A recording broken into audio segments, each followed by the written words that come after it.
Okay, everybody, this is Pablo from the FAB. Let's get the camera on. Okay, so we are here just up the road from Goodison. We've got the Fan Advisory Board facilitated supporter meeting that's about to start very shortly. Lots of activity in the room, if I just show you around there. So we've got quite a few bodies in whatsoever. Just waiting for our panel to arrive up on the stage. And this is the view that you're going to have while we're doing the proceedings, so that you can see anyone that stands up. You'll be able to see people that come up and talk at the front there. But the main view is going to be that one that we're going to have on while we've got our speakers on. So we'll be back with you shortly when things go live. Do scan that QR code there to follow the FAB on social media. And we're not going to be monitoring this. It's not going to be me chatting throughout it or anything like that. This is just to get these things going, because we're having problems getting live on Twitter, which is all deep joys. So yes, all a bit frantic, but we'll be with you shortly.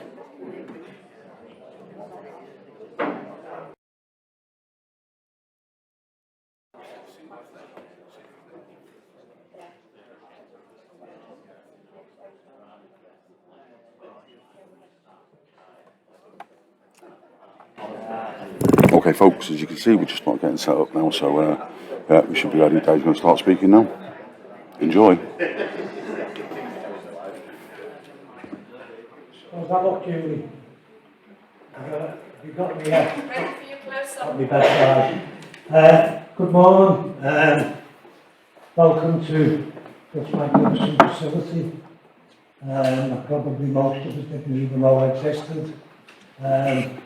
This is a school we've done a few bits and pieces with over the years from Fan Supporters Meeting, and I believe it's a hidden gem in right in the heart of the community. So fair play to Andy for making the arrangements and the facilities to make sure that this meeting took place today.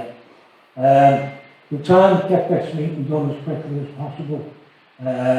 We've certainly got to be out of here no later than 12:30, because the car park is built out to season ticket holders who use it for match day parking, so it's a source of much needed funding to a school like most schools that struggles for finances. And as ever, there's a lovely little book up there that I've sold off Fan Supporters Meeting this morning. We'll be passing the book around to make a collection to go towards the cost incurred by the school for opening up early. One thing I would say before we start the meeting, and this meeting is going to stay and remain totally focused on Everton Football Club, on PSR rules. And I think it'd be remiss of us not to say one of the things that the Fan Advisory Board has tried to do since its inception, particularly since the 10-point deduction was imposed on us, we tried to say to all the other fans right across the whole of the country, this is unique what's going on at the moment. It might just be Everton Football Club. It might be that we've been victimised and picked on by the Premier League. However, our concern has always been this isn't an Evertonian or an Everton Football Club issue. This is a football issue. It's who's next.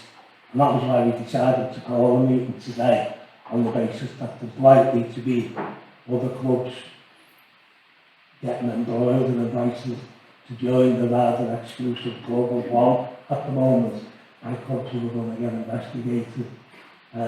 So I think we need to bear that in mind. This isn't solely an Everton Football Club issue. This is a football issue that can impact on the whole of the beautiful game. And I think you've seen a graphic example of that. I mean, honestly, I think it's almost become a boast by Evertonians about us facing the greatest ever sanction with a 10-point deduction. When you look at what's going on at Everton Football Club, a proud club that over the last 5 years has actually had 16 points deducted. So I'd like to send, my message would be solidarity with Everton Football Club and any other football club that was being mismanaged over the years, and that's why the Fan Advisory Board were 100% behind the appointment of the independent regulator. I'll pass you straight on to Steve Rotheram, the Mayor of Liverpool Metro, and let Steve have his say. And I'd like to thank Steve for doing what he's done, because let's be brutally honest with you, people say sports and politics simply mix. Well, I'm telling you, they're intrinsically linked, and any politicians we can get going into battle our side will be made more than welcome by the Everton fan base. Steve? Thanks, Dave.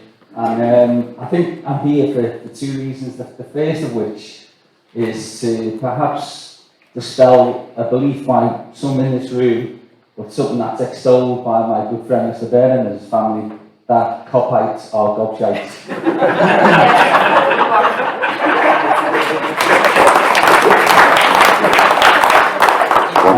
Nobody could accuse me of being an Evertonian and seeing things through blue rose-tinted spectacles. But I got involved on day one because when the judgment came out, I read the summary findings, and within that straight away, you're just thinking, hang on a second, something doesn't smell right in this, and it seems to be disproportionate. And obviously, I won't go into the sort of confidential conversations that I've had with the club and with lots of other people, some in this room here, but people outside who can't make it today. But there's a lot of support by a lot of clever people who have no skin in this particular game, but who look at these things and analyse these things and go through the fine detail of what's happened. And so straight away, I just thought this looks as if it's unjust. And if it's unjust, then people from my political persuasion, we should stand up against them and we should fight back. And that's the reason that I contacted Andy and Dave and others. And there's a growing band of people now who I think quite clearly are putting together a very, very strong case which highlights some of the flaws and the disparities in the way which the Premier League and its supposed independent panel have gone about things. So on day one, I wrote to Masters and sent him a letter explaining some of the concerns that I had in regard to the findings. So it wasn't, as I say, having an emotional go at the Premier League. It was, this process for me doesn't appear to have been as clear as they believe or telling people it was. In fact, in bits it's really opaque, isn't it? Now, how can Everton have the highest ever points deduction when there be transgressions that are far worse than what Everton have admitted to, and worked with the Premier League throughout that period to try to ensure that this eventuality didn't happen? So there were things that I just didn't think were right. I've got a copy of the letter, Dave, and I'm happy for you to take this away, and then if you want to put it on the website, and then people can see the response to that letter that I sent on day one. And I think for those people who are scrutinising this really closely, you start to see that there are common themes, but there's potential a way in which I think the FA is starting to paint themselves into a corner, and of course that means that there's an opportunity then to really pull their arguments apart. So I'll provide that to Dave to send around. The thing for me about football supporters is that we're treated as fodder. It's not like any other commodity football, is it? If you fall out with your football club, it's different than falling out with, I don't know, going to the Asda and then saying, well, you know what, I'll go to Lidl for me and Waitrose for Andy. It's not like that, is it? You're never going to go to a different football club, so they know they've got us. They've got all of us, haven't they? It's a closed shop in that way. So I think that what we need to do is to get other fans, not just Evertonians, to support what's happening. Now we're told that potentially tomorrow some more charges might come out, and let's see what happens to those and to those football clubs. But I think it's better if other people shout about the injustice that's happening to your football club. And that's one of the reasons that I decided to come along today, not just to see all of you, and I should be in church. So thanks for supporting the football club. Thanks for showing your determination and your fight. And I think this is something that you, along with other people, can win. Thanks a lot.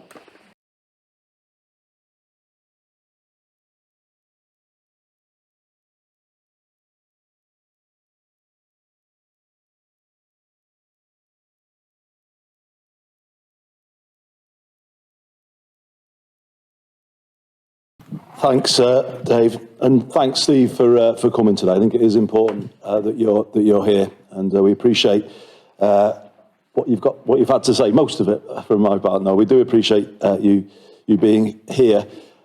Today should be about the most played fixture in English football, shouldn't it? That's what it should be about. We should be focusing on that. Looking forward to that. This fixture.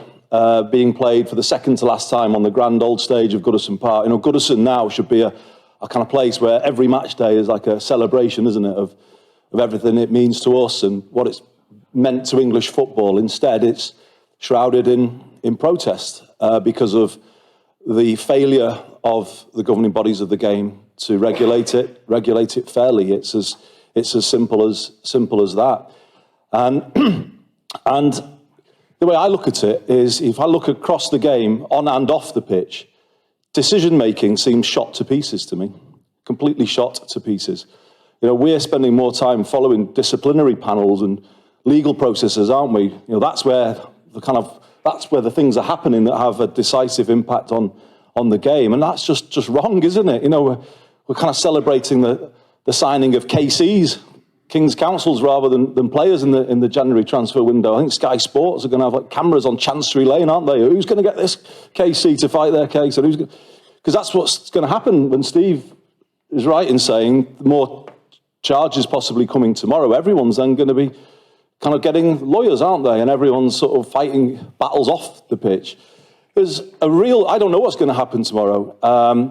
If we are to get another complaint from the Premier League, and the process kind of runs through to the end of this season, isn't there a risk of double jeopardy there? I.e., you get punished twice in the same season for effectively the same thing, because it's, you know, the finances of the club are stretched, aren't they, for a whole host of reasons. Can we really be punished twice in one season for the same thing? How could it be right that the season might end, as we've been told now, and the appeals will still be going on? So it's like with VAR, isn't it? When a goal, you can't celebrate a goal because you don't know what they're going to do to change it. It's going to be like that now with the season. It will finish, but no one will know who's going up, who's staying up, who's going down, because the appeals will only be concluded later in May. I mean, what's happening to the game here? It just seems to me that all of this is ruining the game, and those in positions of responsibility have abdicated their responsibility to the supporters of this game, and particularly to the supporters of this football club. It is great that Steve's here. I think our campaign is beginning to be understood by more than just Evertonians. I think, you know, we certainly saw that at Wolves, didn't we? There was solidarity there from Wolves with regard to the things the Everton end were doing that day. I think that will only grow tomorrow. But I want to point to a significant development this morning with regard to some of the most senior figures in the country, actually, joining the call that I've made for a complete review of the way they've handled this case. So Dame Sue Owen, former permanent secretary at the Department for Culture, Media and Sport. Sir Brendan Barber, former head of the TUC, but also chair of ACAS, and Mark Carney, former governor of the Bank of England. Today, they have written to the Premier League in support of the letters that I sent to them, and effectively making the same arguments. I think we can put up the whole letter, I think, Dave, can't we, at some point today? But if I could just read one bit of it to you. We think a more measured transition period would have been appropriate and wonder if that still might be possible. We urge the Premier League to reconsider its approach to ensure actions are fully explained, predictable, proportionate, fair and timely for all. To have three figures of that stature coming out and making a public appeal in that way should tell the Premier League, should tell the whole of football, indeed everybody, that something is seriously wrong with the way this has been done. And on the back of that letter, I think today, and it's great that you're here, it's sad that we are having to be here, as I say, when we should be thinking about Goodison and celebrating everything that it's been about, but we are here. And what I want to say to you is we've got to now take this campaign to the next level. As Steve said, it is about, and Dave said, it's about football more broadly, isn't it? How it's being governed and in whose interests it's being governed. That's what we've got to do. We've got to take this fight to Parliament because the Football Governance Bill lands in Parliament next month. And I've been told that currently the government's thinking is that they will leave the regulation of the profit and sustainability rules with the Premier League. They've watered it down already. That's what I've been told. I do not believe that we can accept that. And I think we need to mount a parliamentary campaign to get a full, powerful, independent statutory regulator for football. Because I don't believe in what I've learned over the last few months, that the Premier League is fit for purpose as a regulator. I don't believe it is fit for purpose as a regulator. Why? Well, point one, and this is made in the letter that, that Dame Sue, Sir Brendan and Mark Carney have sent today. Good regulation, first and foremost, must be based on the principle of transparency. If you don't know the rules and the penalties, how can there be fair regulation? How can it be seen to be fair if no one knows what those rules are? I asked them in my second letter to publish the formula that they sent to the Independent Commission. I said to them they should publish the minutes of the board meeting that agreed that formula in August 2023. I had no answer on both of those points. Now, how can that possibly be right? What is this formula? What status does it have? Is it going to be applied tomorrow to clubs that may be getting a letter from the Premier League? If it isn't, is this a formula just for us? An Everton formula that will never be used again? I mean, how is that good regulation? How can that be seen to be fair regulation? I, as you know, have been a government minister in my past. I have a lot of experience of regulation. This breaches every principle of the way regulation should be done. And it needs to be challenged. There has to be transparency. That was the ruling of the European Court of Justice on the European Super League just before Christmas. It repeatedly said that regulation and sanctions regimes must be based on the principle of full transparency. Well, the Premier League has comprehensively failed us and failed football in that regard with the operation of its sanctions linked to the PSR. But then you kind of like look more broadly and say, well, aren't there also some conflicts of interest here? You will know that the day I sent my first letter, it was the United game, I did an interview on the pitch at Goodison for Sky Sports News. Now, that interview was never broadcast. And I've never had it in my political career where you give an interview like that. And I'm sure Steve has never had that, where you give an interview on a topical issue, an important issue to lots of people, and it never appears. It was put to me that pressure was applied on them by the Premier League. Now, I think they've denied it, but the allegation was made, and no one's come to me and said why that interview wasn't aired. So I don't know whether that's the case or not, but what I do know is, how can a regulator that sells broadcasting rights to the media industry, how can that be a kind of a healthy situation when they have a different relationship with the media as a regulator and as somebody who's selling broadcasting rights? Is that right, that they should have that conflict of interest? I think there's a broader conflict of interest as well, though, because obviously, if you look at how the Premier League makes its money, it makes its money often out of clubs at the top of the game. It has a vested interest in those clubs continuing to be successful. I'm not necessarily making an allegation here, but I am saying, is there not a risk of a perceived conflict of interest there in terms of the way regulation is done? Is it fair? Is it even-handed? And these perceived conflicts of interest are there in the system that we've currently got. We do not have independence and a clear kind of perception of independence in terms of the way these things are being done. And I think that is wrong. And it's, again, a reason why I don't think the Premier League is fit for purpose as a regulator. The final point I'll make relates to the profit and sustainability rules. And it kind of builds on the last point that I made. When these rules were introduced, it was after a period of big change in football, change in ownership, and some clubs obviously seeing huge amounts of funding coming in. The effect of the rules is it kind of traps football in that moment in time, that straitjacket. Those who have had that influx of funding have then got a much better situation than those who haven't. And so it creates a sort of a kind of ceiling on people's ambitions. It traps clubs in a certain financial framework.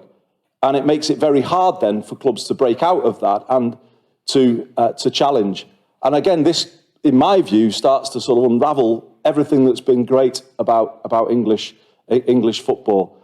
As the three distinguished people today who've written the letter say, we needed a different approach, a more proportionate, more gradual implementation of this regime. The irony is, it was the Premier League's fear of an independent regulator that made them, in my view, pointing the finger at Everton. They thought we were an easy target, we could be the scapegoat, and they would prove that they could regulate via us, and they would take tough action against us to sort of ward off the threat of an independent regulator. I actually believe they've shown in doing that they can't regulate. That's the big irony here. They've actually proven to everybody that they're not fit to regulate because the way they've overreacted, the way that they've done this, and I think that actually is what's been happening here. That's what they've done. They kind of took action and went to the tougher end of what they were going to do to try and stop a regulator. That regulator is coming. It's incumbent on all of us, in my view, as we go forward from here, to protect the game we all care about. And this is why the call goes out to supporters of other clubs. We cannot accept the situation that we've found ourselves in. Nobody should accept it. We need a full, independent, statutory regulator for football that will regulate in complete interests of fairness and in promoting fair competition in English football. And we shouldn't settle for anything less. We take our campaign forward from here today. The worst thing we could do is go quiet. That's what they wanted us to do, isn't it? They wanted us just to kind of accept it and go quiet. Well, they picked on the wrong club. They picked on the wrong fan base. We're not going to do that. This campaign is only getting stronger. It's only getting louder. We will accept, won't we, if there's something wrong been done, as the rules have been breached in some way. We are not saying that we will not accept a fair penalty in respect of that. But what we will never accept is our club, this grand old club of ours, a founder member of the English Football League, a founder member of the Premier League, basically being sacrificed by the powers that be in the way that they want to do. It is quite frankly disgraceful that they are treating one of the oldest clubs in English football in this way. But for us, there go everybody else. And that's why this fight, Everton's fight, is everybody's fight. It's a fight we need to win for the game we care about so much. Thank you very much indeed for listening, everyone.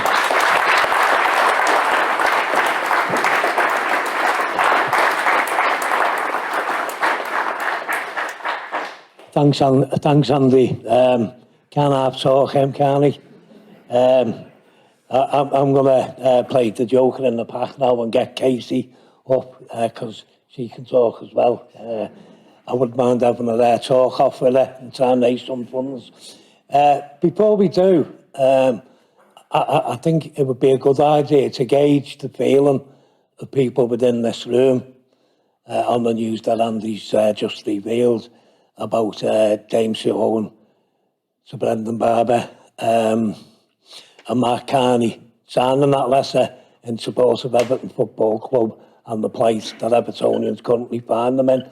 I think that it would be remiss of us not to recognise the lengths that they've gone through to support this campaign.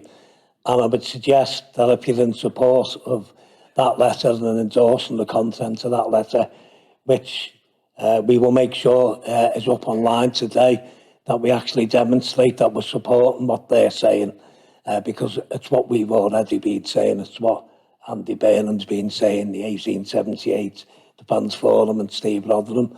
So I would ask everybody to indicate if they support that, just to hold up the pink Premier League club card, and let's send a message to the Premier League that, and I think we've summed it up perfectly.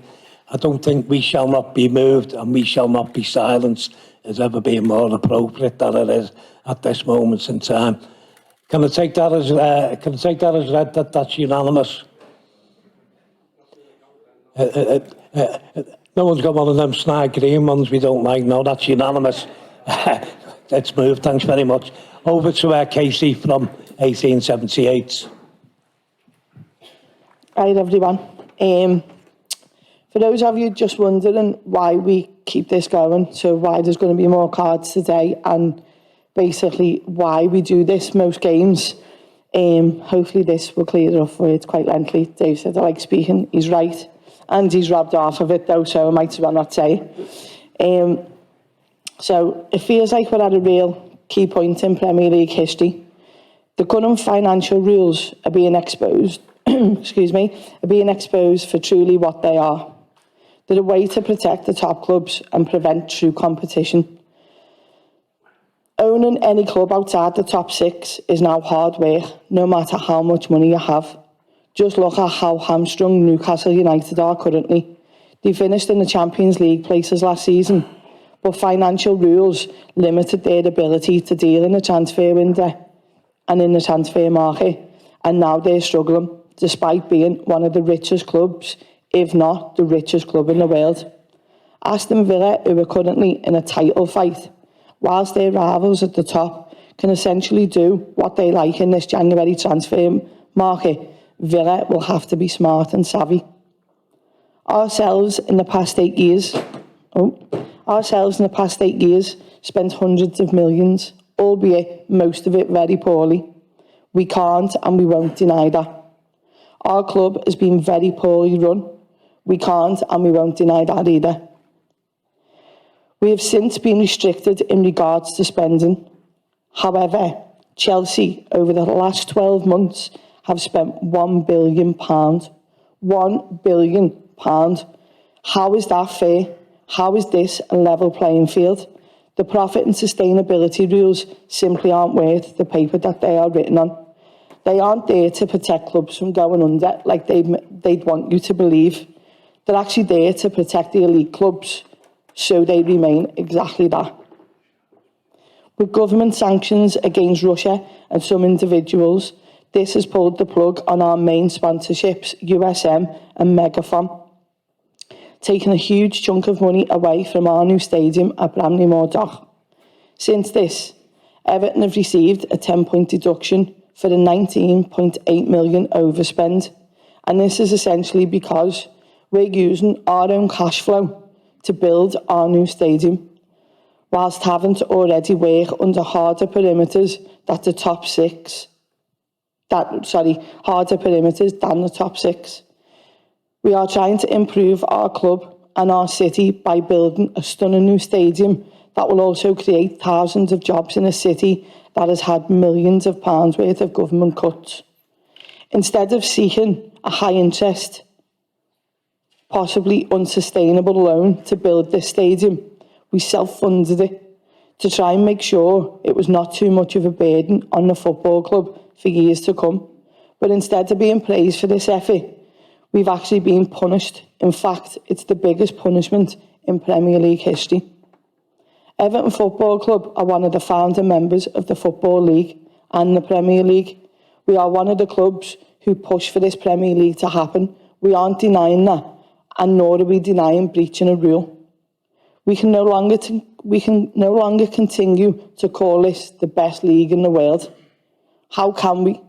especially when the powers that be do everything to limit the competition for the top places, and it puts obstacles in place to prevent others breaking into the top 6 on a consistent basis and replacing one or more of their precious 6.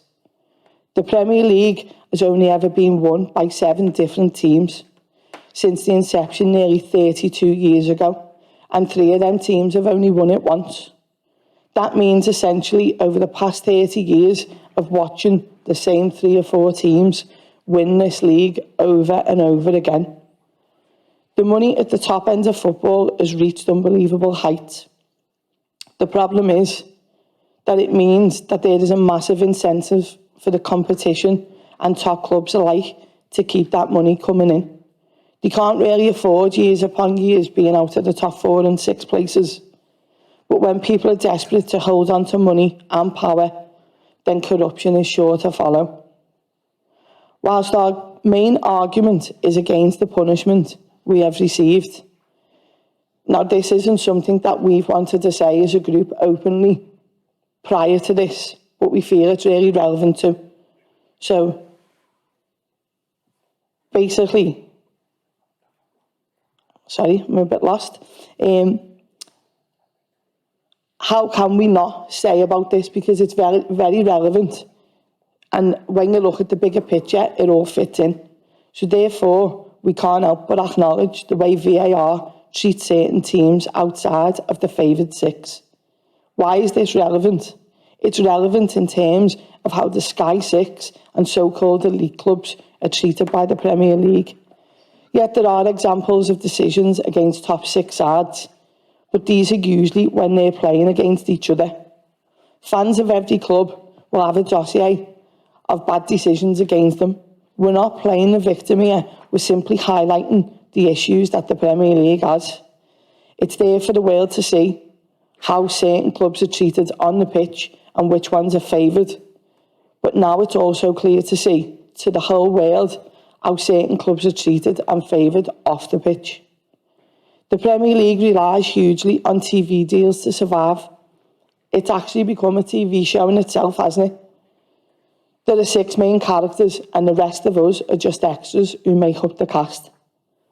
If the plug was pulled on these TV deals, who knows what would happen? You'd only have to look at the kick-off times. 7 o'clock on a Sunday night against Man United at home, 8 o'clock on a Saturday night games. All of these is just to appease the audience of, say, for Asia, for instance. It's not to appease the fans who go home and away, like most of the people sitting in this room. It's simply there because they don't care. They don't care about us. They don't care. They only care about how much they make and about their image.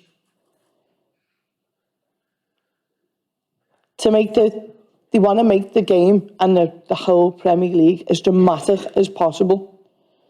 Let's be honest, would you keep watching a series that ends in May if you knew the outcome in February? You already knew the ending. Possibly not. You wouldn't tune in. You'd stop. You'd switch your telly off. This is what's happening to this football game right now. Our beautiful game has been made so ugly by the powers that be. VAR has given them the option to re-referee games in real time and control the outcome of any situation that arises in games that can change the result of the game itself.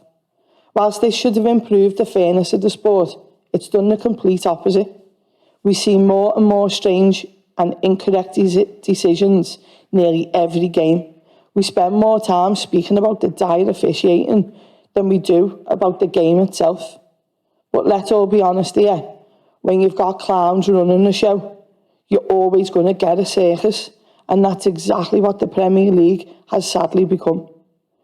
The Premier League wanted to make an example of someone, and it had ample opportunities to do so with, for instance, Man City and Chelsea over the years.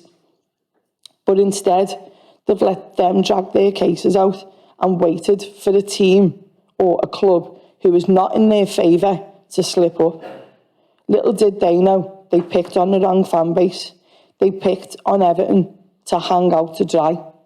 We will continue to make as much noise as possible for as long as we need to. We will not go away. We will not be quiet and accept the excessive punishment, and we shall not be moved.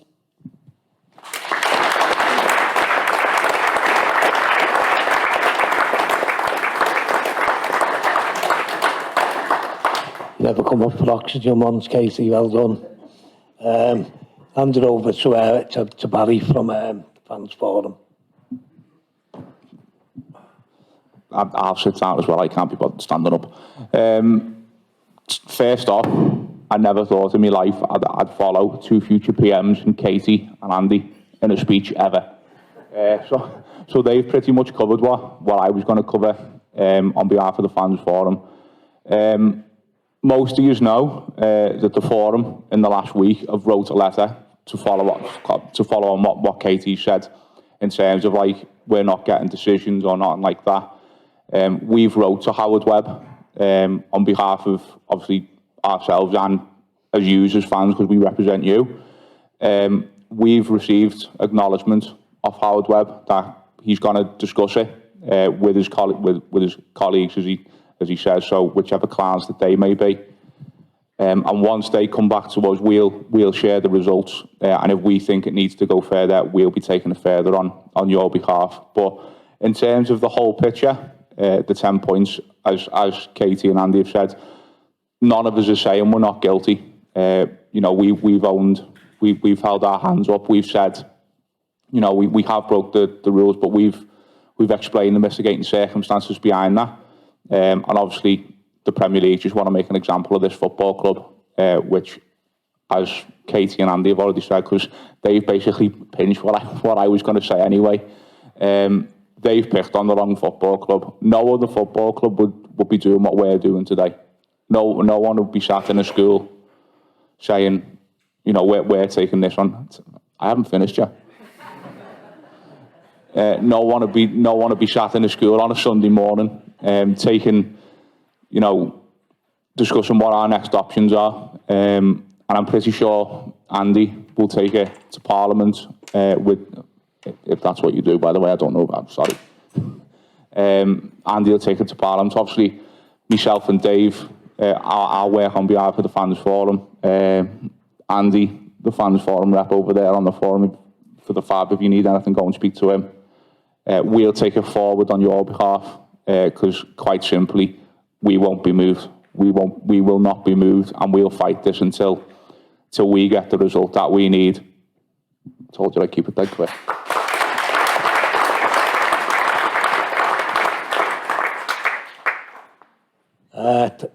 Thanks for the four of us. I think you've all made really good contributions. Gonna throw it open to don't put your hands up, I'm not going to say that.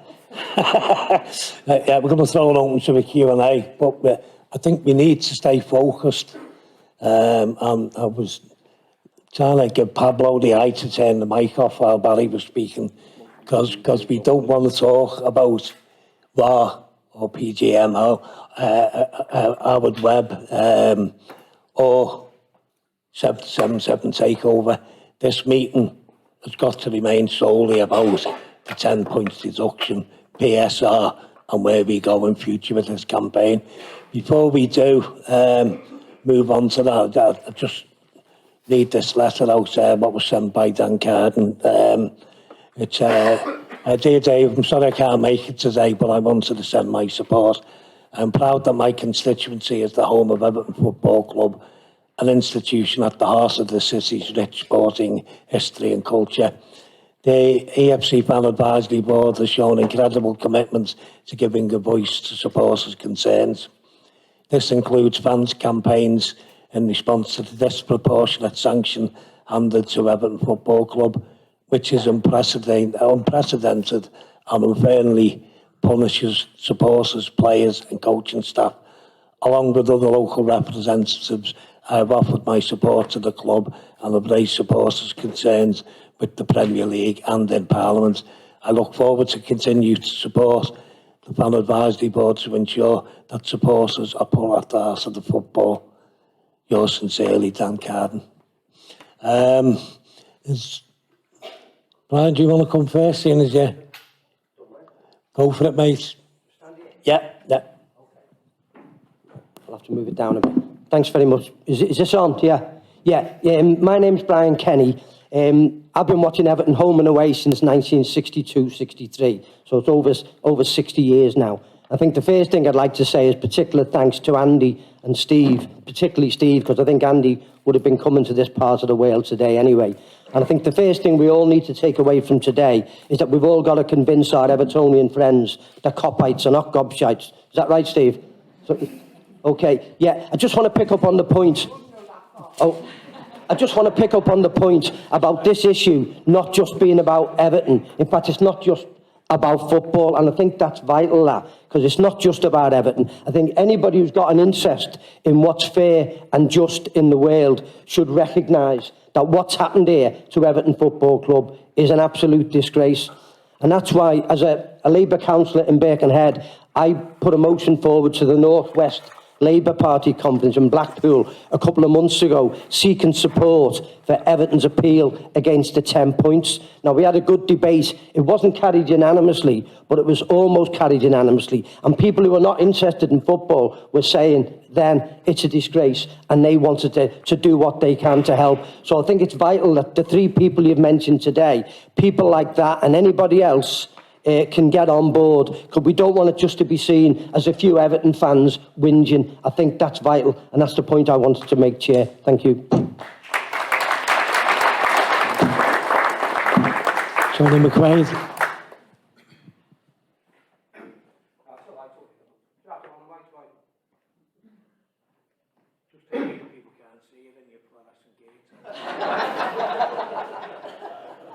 Okay, Jay, having a go at me as usual, yeah. So, I mean, the first thing I want to say is to thank everybody who's come along here today and all the work that they're doing. You know, not just today, every day going on and on and on, you know, and just not giving up. And Dave, you won't like me for mentioning you in particular, but given the health problems that Dave has, okay, to be, you know, carrying on through all his pain, you know, heading up this campaign, okay, he deserves special thanks for that, in my opinion, you know. And we're going through this, okay, this case has got more holes in it than a calendar, okay. There's that many channels you go off and look at it, and it's just one of them. I mean, as a retired union official, this appeal, you can't bring new evidence. You can't bring new evidence to an appeal. That's just one of the many areas that it's absolutely crazy. It makes no sense at all. So unfairness running right throughout it, okay? And then you have a look at the situation that's just happened recently with Chelsea. Chelsea have just recently got a new, I think it was a sleeve sponsor, from a pro-Russian company.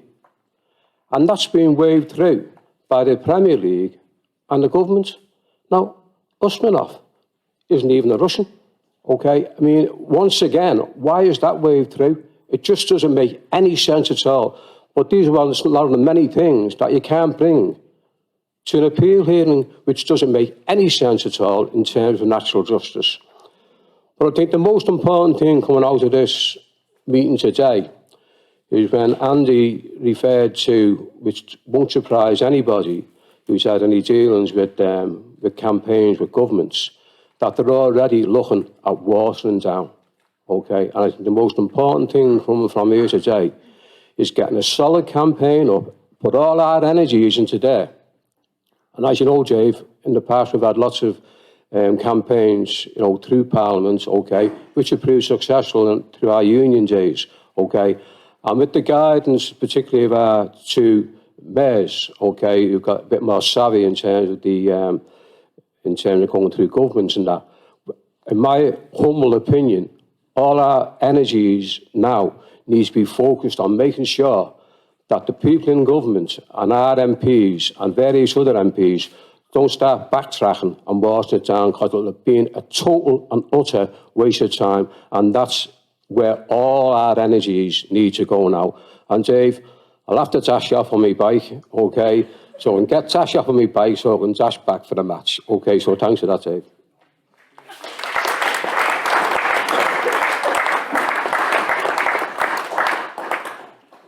Anyone else brave enough and daft enough? Michael? Yeah, I'll stand here and my voice is loud enough. Not for the weather, it's not. Go over here, mate. Seriously. Cheers, mate. It's going out around the world, mate. You want to get hurt, don't you? This is the inappropriate name, Michael Owen from the Shareholders Association. Yeah, we all talk about Everton as us and we, and Liverpool as them, and other clubs as them. And I understand when people say, when Evertonians say we committed an infringement, we deserve a penalty, but perhaps I'm picking up on figures of speech there. But the thing was, it wasn't us who were entrusted, the people who made it was. That is why I didn't want to go on. But the mistakes were made by people entrusted with looking after the affairs of Everton Football Club. The mistake wasn't made by the supporters.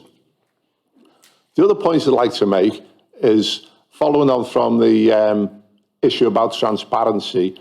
After the ruling came out before Christmas, I read through the Premier League hearing, the case report a couple of times, and I tried to be kind to the Premier League and think, why would they come after us? And I looked at who's on the Premier League executive, the composition of the executive board.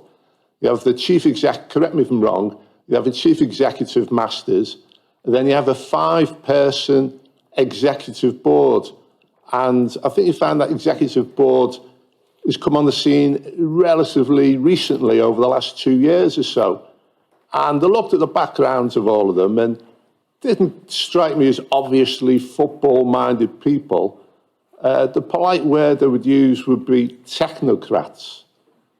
And I thought, well, why would they be coming for Everton with such a penalty, such a heavy penalty?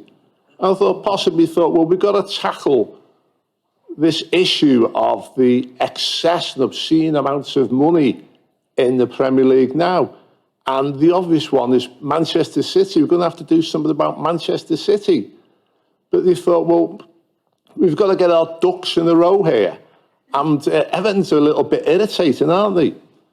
And anyway, so I like to think that executive board would have been as surprised as us at a 10-point penalty for the transgressions made by the people entrusted with looking after the affairs of this club.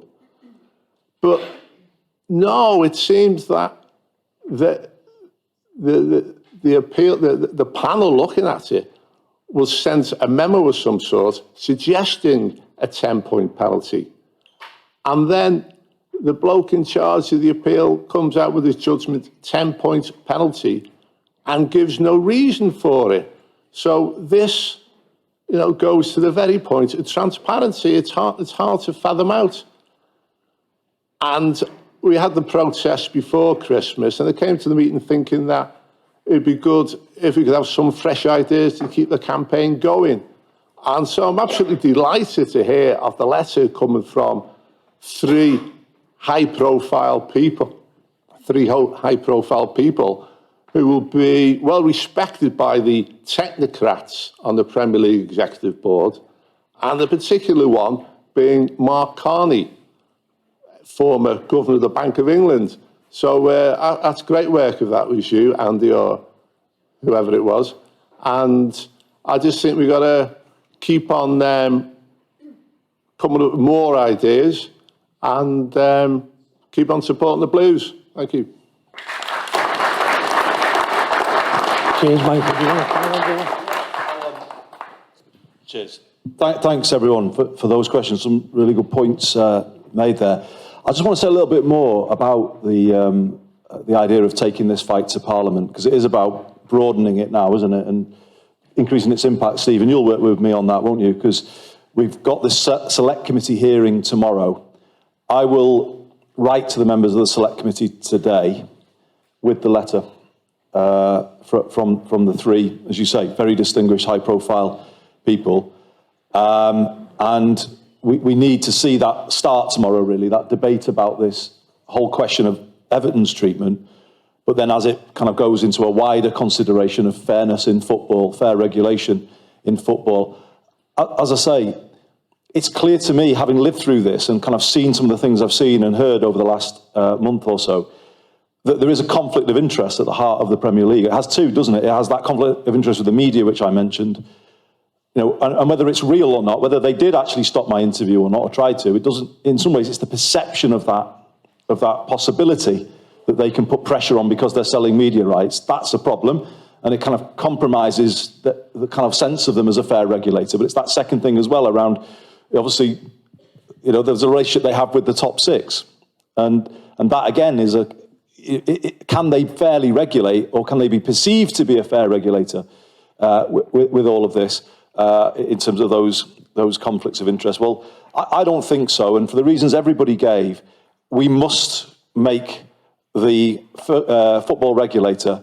powerful and independent. Otherwise, this game of ours, what will we be in this school discussing next year? You know, it's just not heading, as Kate said, in the right direction, is it? It's going in the wrong direction. And once it's gone, it's precious, isn't it? You won't get it back. So we've got to see this fight in that way. And it starts tomorrow in Parliament. And all of you, I would ask all of you to write to your MPs, because the bill is coming to Parliament in February, Football Governance Bill. We need an independent regime for the profit and sustainability rules. We need transparent sanctions. Mark Carney, Dame Sue and Brendan make this point in their letter. You know, we all know what 2 yellow cards equals, and that because the rules are there, everyone understands the rules, and if you understand the rules, then the punishment is fair because everyone was made aware of what a transgression might mean. If you don't know what that means, the rules can't be fair, can they? Because no one knows where they stand in relation to the rules. That's why transparency is the first principle on which good regulation is based. And they've completely failed that. As Michael just said, a 5-person board meeting in the middle of August to then send a submission to an independent commission with a formula. They called it a formula for Everton. That's what it said in the letter to me, the reply they sent to me, the first one. You know, everyone in football, every single football supporter has a right to know what that board discussed and what that formula said, how it was constructed. That is just a basic principle. If you look at Ofwat or Ofgem or any Ofcom, any of the regulators, they will publish board minutes and they will have the rules and the regimes absolutely transparently there on their website. How can this organisation, with all of those billions around that it's meant to be regulating, how on earth can they be seen as a fair regulator when they won't even meet the very basic requirements of transparency in our case, but more broadly as well? So the fight has to go to Parliament. I would ask you all to write to your MPs and say to them that, you know, we must make it clear that full profit and sustainability regime has to be under the running of an independent regulator. To leave it with the Premier League would be to leave this completely unacceptable situation in place. And I think that is a clear, hopefully that's a resolution. I think we should make that absolutely clear, Dave, that's how we build this campaign from here. We fight for our own club, but we fight for our game as well.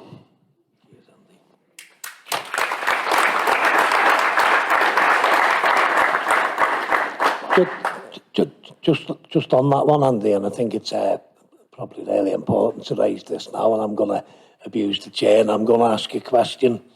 But before I ask the question, I think that every single person in this room owes Katie Carter, Gemma, Anna, Molly, every single person from the 1878. So I think have run a magnificent campaign defending our great football club.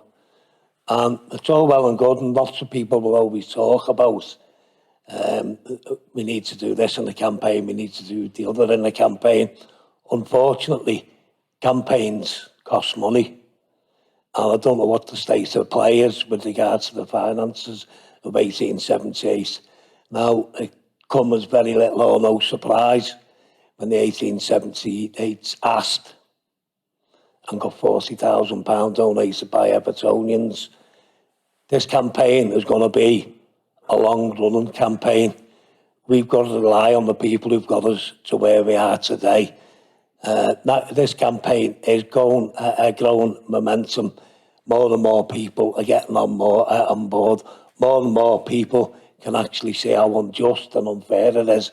So I'd like to ask Casey, is the Just Giving page still open, and do you need do you need people to start making donations again? Because I'm sure there'll be a lot of Evertonian making their way down to Westminster and knocking on the door outside Parliament. And far from me to mention it to this meeting, that if anyone can get down to London, parliamentary select committees are open to the public, so you could be able to go in there and see what our friend Mr. Masters has got to say. So, do we need funds and keep up the good work, Casey? Thanks very much, Dave. You've named a few, but Barry's also part of us as well. Zach over there in the corner, Sarah, they've been here today helping out, give all the mics out and stuff like that. So there's a few of us, quite a few of us. There's Dave Rich over there too. You know, there's quite a few in the group. It's not just me. I sit here and I'm the ugly face of it who has to do the speaking. But there's people who do so much work, you know, behind the scenes as well.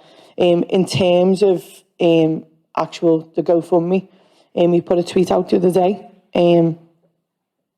Basically, we raised a total of £42,378, which is absolutely mind-blowing, to be honest, especially at a time when, you know, there's a crisis going on in the country. So GoFundMe, unfortunately, take a huge percent of this. They've took £3,081 as a percentage. So the total available for us to spend was £39,297. But we've spent so far £21,518.10, and remaining is £17,965.90. However, these things cost money. We've actually put a spreadsheet out. Believe me, nobody is more shocked how much a piece of paper costs to make, provide, and how much material is. It's quite mind-blowing, to be honest. The money is also for atmosphere-related things. You only have to look at Sunderland's display at Newcastle in the FA Cup last week. The ground looked unbelievable. That cost £17,000. If we were to go and do that at Goodison today with loads more cards, make a whole fuss, a protest against the Premier League or supporting the team, what is left in the bank will be gone. So it takes an awful lot of money. We've tried our utmost to spread this money out, reuse banners, you know, today is the last day, they're the last remaining cards, what we've got at the ground today. I think there's about 3,000 or 4,000 left. We've tried our best to spread this. Obviously, you know, this is going to be long, you know, this isn't going to be finished in a couple of weeks. We understand it's just been Christmas. We're not begging people for money. However, it is still open. You know, if you want to donate, absolutely fine. If you can't, it's not a problem. Don't feel pressured. You know, we totally understand. But this is going to be a long campaign by the looks of it. Also, you know, we do want to help with the atmosphere at Goodison. We don't have long left. You know, we do actually leave next year. And we were going fully fan-funded anyway within the new year. Unfortunately, this has been brought forward due to this. But people have also asked as well, and they ask all the time, can't you just give it to the food banks? Can't you just give it to charity? We would love to. I would love to go and give that £17,000 now to Dave, but I can't, because it's not our money. This was set up for a specific reason. There's lots of charities out there for the reasons people want this money to go to. You know, feel free to donate to that. You don't have to donate to this. Like, and expect us then to use other people's money to go and give to, you know, we give to food banks ourselves. You know, we promote it on our Twitter. I think it raised, didn't we have the most, after the derby, was it? Rather than the derby. No, I think in fairness, Katie, every single time there's been a protest, and the prize of being in the food bank van, it coincides with a record donation to the food bank. But you know, this isn't about the food bank today. This is about the campaign that we're running for the reinstatement of them points. And I think once that campaign is won, and it will be won, I'm 100% convinced that we will win the campaign. We're going to have a bigger and other fights ahead of us. Everton are probably going to be reaching one of the most eventful periods in its 140-odd year history. We have got to take over coming down the line, whether that's sanctioned or not. So I think the campaign run by the 1878s will be an ongoing campaign against lots of other things. And I think what we need to be saying, we've certainly had the fan advisory board of campaigns over the last couple of years in support of the fan-led review and the appointment of an independent regulator. Andy touched on it before. And I think it's somewhat ironic that the media haven't really picked up on the fact the independent regulator was appointed before Christmas. The independent regulator starts his new job on the 24th of January. Well, that independent regulator is going to be neither use nor ornament unless he's armed with the tools to do the job. And that will and should include, and we should be accepting nothing less, that he's got the tools to do the job, and that within his remit, it's stuff like financial fair play and profit and sustainability rules. It's no good if he's just got a remit to look after something like VAR. So campaigns are going to be ongoing over the period ahead. So that's why I'd urge anyone who can make a donation to the 1878. I'm quite pleased now. There's a fat old fella sitting in the park end watching the magnificent banners on display in the street ends. It's our club, and Michael Owen was right. It's our club. They might be custodians, they may have temporary control of it at the moment, but we need to stay focused on what we're doing. We need to have a totally focused fan base who are all working and pulling in exactly the same direction. And the only way we'll do that, certainly from a fan advisory board perspective, we're in a position now whereby we're trying to do events like this on a fairly regular basis and to facilitate them. I know we've also got a couple of online events during the week for supporters in America and Australia and in Asia. This football club, whether we like it or not, we give them a load of stick about having a global fan base. You better believe it, Everton Football Club has got a global fan base with a lot of really active supporters groups right across the globe. So we're looking to engage with all of them. We all need to be working and pulling together. Has anyone else got any other questions? Julie? Okay, I'm Julie Clark. I'm the secretary from the Everton Fan Advisory Board. Good point you've all made about the lack of process here.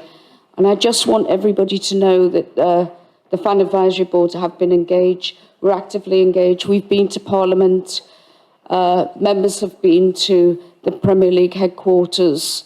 And I will be down there on Tuesday for the DCMS Select Committee as well. This event, these sanctions have united a fan base that was very fractured over the last couple of years for other reasons, but they've united the fan base like almost nothing else could. And in the FAB, we've heard from other clubs, fans of other clubs, even clubs that were affected by us staying up like Leicester and Burnley, etc. They've supported us regardless of what's happened to them. They still support what we're trying to do in our campaign, so we need everybody else to do so. We will be watching the bill as it goes through Parliament. And I just, the way the Premier League's commission, and I know the Premier League want to separate themselves from the commission, but it is a Premier League commission. I'd like to say to them, we see what you're doing We see, it's obvious, it's very transparent, and other clubs can see, and what you've done is counterproductive to whatever your aims were. If the Premier League's aims were to ratify the fact that they are able to regulate themselves, well, they've just shown that they absolutely can't.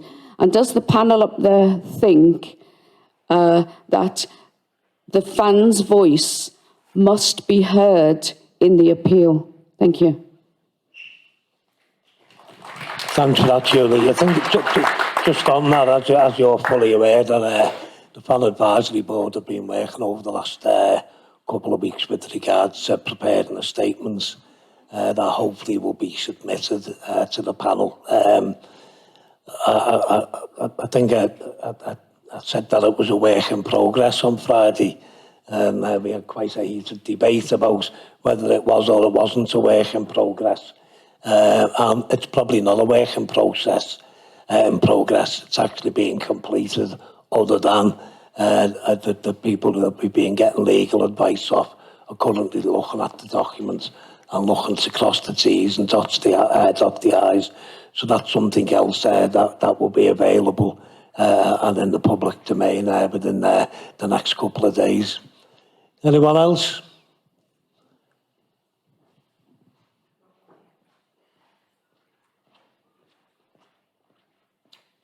Hi all. My name's Mike, Everton fan, but also somebody that takes a lot of interest in the regulatory changes that we're going to be looking at. So there's one point I want to make, and then a question of clarification for Andy on the IREF and on the bill that's going to be going through Parliament. So the first point I wanted to raise was we've got this sort of discourse going on around how the Premier League seems to be designed to protect the six and make it only possible for them to win, and that there needs to be a sort of introduction of new policies to make the competition more equitable, right?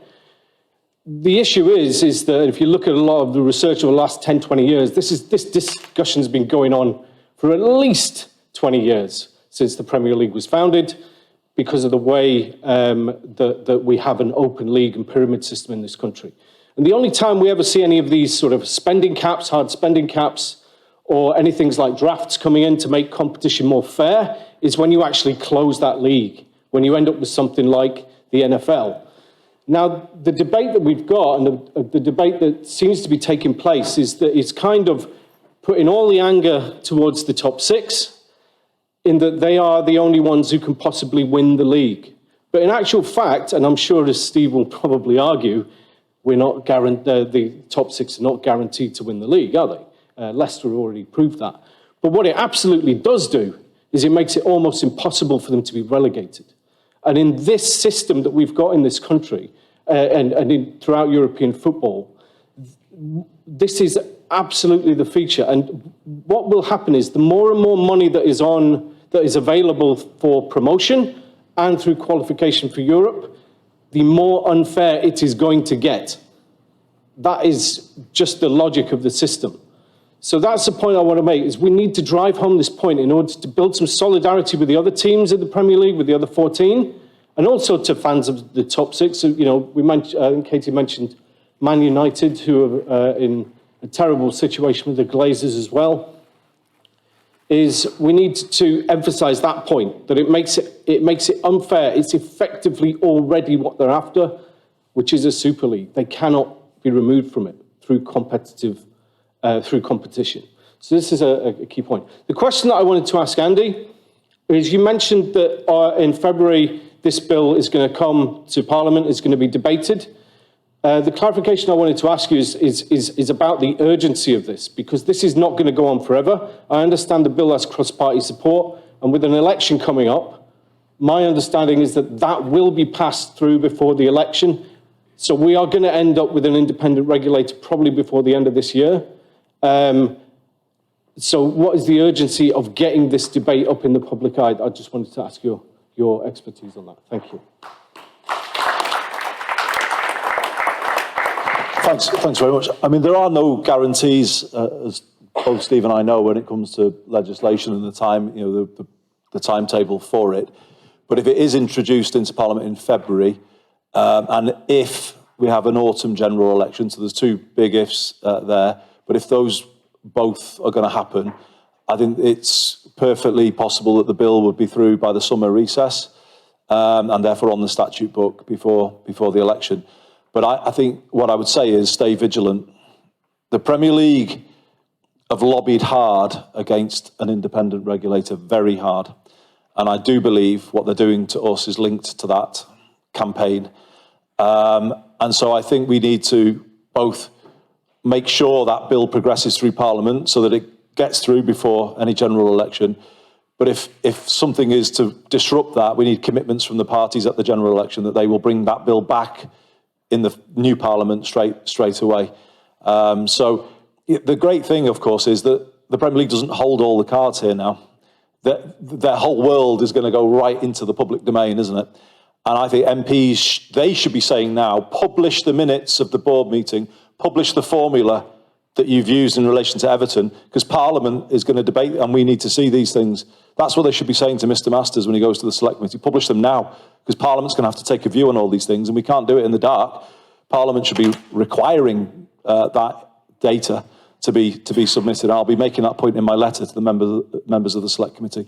So there's no guarantees, that was all I would say, about the government at any point can decide something else is a priority. As I understand it, this bill has already been delayed by the Post Office legislation that's going through. So there's always that risk.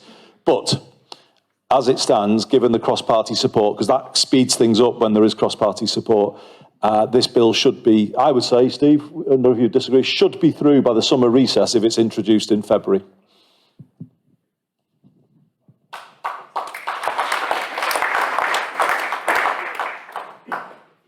Can I just supplement that as well? As one of my concerns is, I don't know, in December when I attended the meeting in the Premier League, it was being talking about quite openly that the first reading was likely to be in January and the second reading was likely to be in February. Yeah. Do I want that legislation in place as early as possible? Damn right I do. Am I delighted that the independent regulator's being appointed and he starts his position on the 24th of January? Brilliant. However, I would have a concern of any legislation getting rushed through Parliament to suit others.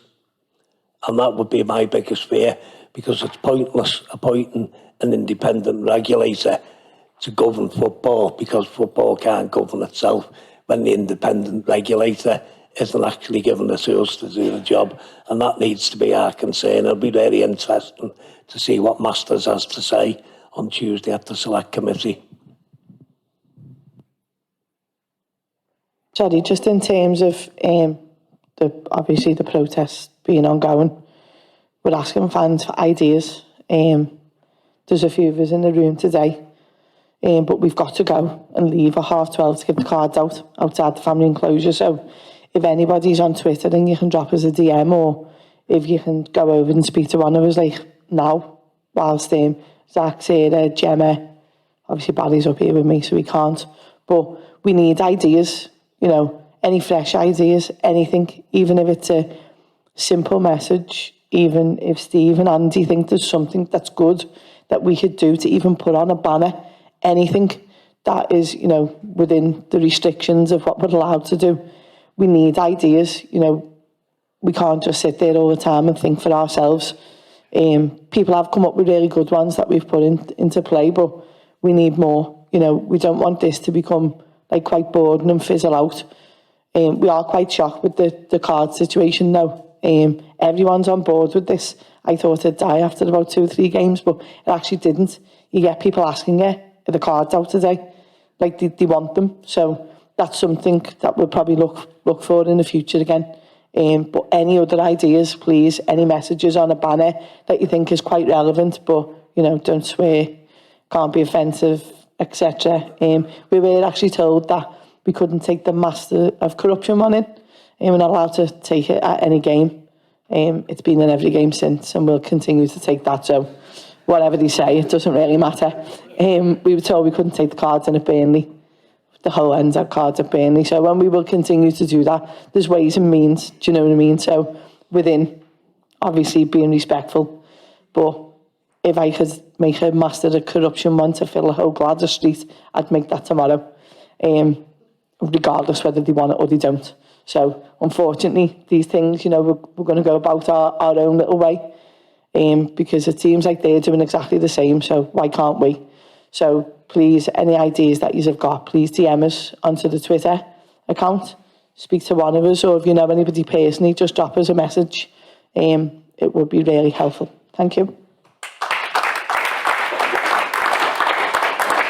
If there's no other questions, I'll close the meeting, and I'd suggest that anyone who's down at Goodison a little earlier than they would normally expect to be, to visit St Luke's and Everton Heritage Society on the way through. And you'll certainly... Someone got their hand up there. Sorry, mate. Yeah, Jude.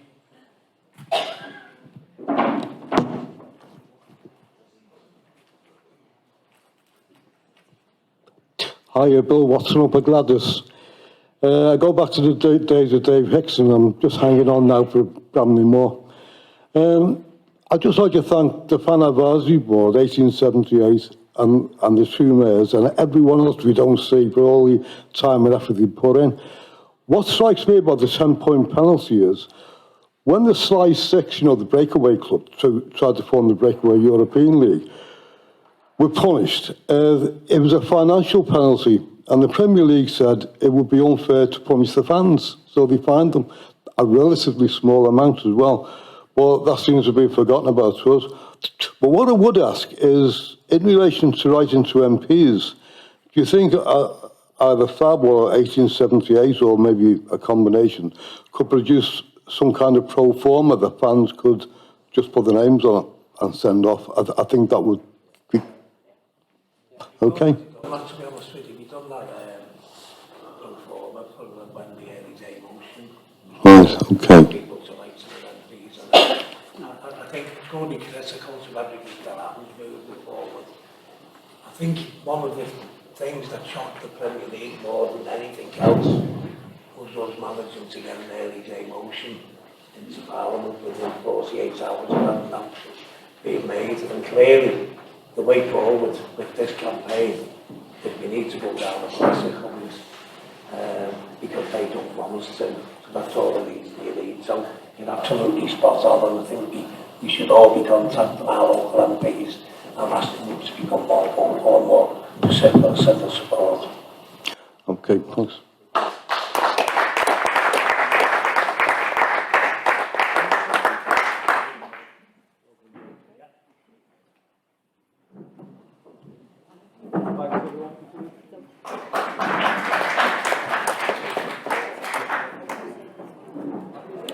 Okay, ladies and gentlemen, so the meeting is finished. Hang on 2 secs.